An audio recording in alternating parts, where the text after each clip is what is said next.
Hi there, Physics 30. I'm just going to explain this example of Compton's effect with a scattered angle that's going to happen with a photon. So first things first, let me just share my screen here. And we're going to be realizing that if you ever go to the dentist, you might have the opportunity to take an x-ray to see if you have any tooth decays or such, maybe cavities, or even the fact that you just want to see if your teeth are healthy. And the dentist usually takes an x-ray to help you determine that. So during that time, the x-ray as taken in your mouth, you might have to be on an angle of the machine. And that angle, when if it's on an angle, what's going to happen is that it's going to be a scattered photon that gets scattered off it to show that image on your actual X-ray. So we have the following example here, where it's a wavelength of the following, where it's saying 0.0700 nanometers, and you, as the patient, is at a 45-degree angle to the machine. So that means we're going to have a scattered photon in the end. So first things first, what is given? Well, let's write down what's given. We have an initial wavelength to be 0.0700 nanometers, which is the same thing as saying 0.0700 times 10 to the negative 9 meters, because of the fact I've taken the nanometer from our formula sheet, and on there that says an m, which says times 10 to the negative 9. So I just replace that. The next thing is the angle. Of course, we're going to be using for the 1 minus cos of that right after.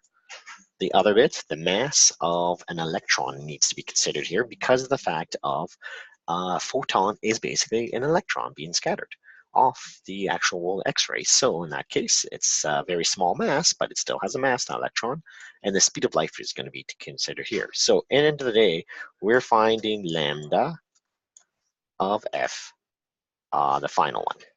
Okay, so with that in consideration, we probably are going to be using the following formula, which is found right here. Well, why is that? Because the change of lambda equals to h, the constant, Planck's constant that is, over mass times speed of light, and then times it by 1 minus cos of theta. So we are going to first substitute what change of lambda is. Of course, it's the difference of final minus initial.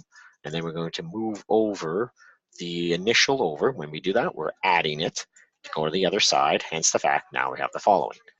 So here's the next part where I wanted to explain. Now start substituting the numbers into our formula. So when we do that, we're going to be realizing we're substituting the 0.700 times 10 to the negative 9 meters. Remember, it has to be in meters. And then now we're going to start with the Planck's constant, 6.63 times 10 to the negative 34 joules per second. We're going to use the mass, which is given for the electron, and then the speed of light, and then times it by 1 minus cos of 45. So let's type this in our calculator. Here's my calculator, clear my screen here. I'm going to do the right part of the equation and then add it to it, just to make it easier for my life.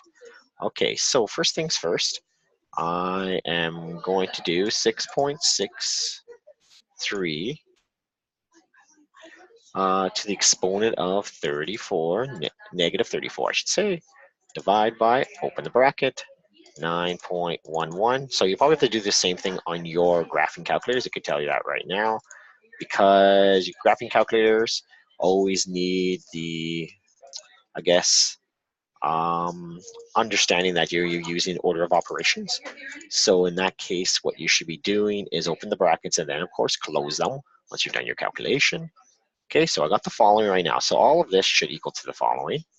Now, so that will equal to the following when I press equal. So I got the bottom part earlier.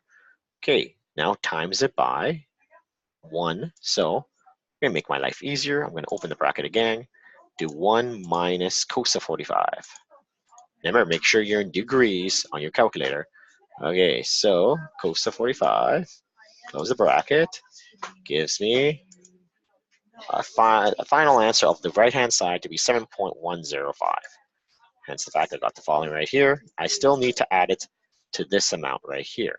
So 0.0700 times 10 to the negative 9 meters. They're both in the same unit now. So add it. And 0.0700 times 10 to the negative 9. Okay, doesn't change it that much, But our final answer here is 7.07 times 10 to the negative 11 meters.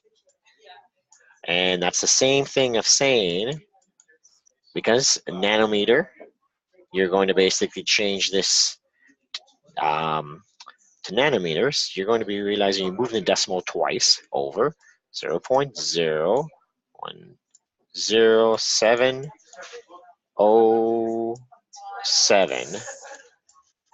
And how many sig digs? Well, because 45 is not considered to be the value that we're going to be considered to be significant, we have to go back to the following 0.700. So it should be three significant digits. 1, 2, 3. Okay, and that will be, as we know, in nanometers. Okay, another way to figure out how to convert this to this, you could have just divided it by 1.0 times 10 to the negative 9 meters, and that will make nanometers, by the way. Just giving you a heads up if you weren't sure how do I move that over. So end of the day, this is our final answer compared to our original initial, not by much off. So it does happen. Just giving you a heads up. Now there's going to be practice problem you're going to try. Hopefully you come up with an answer that will be helpful. Have a great day.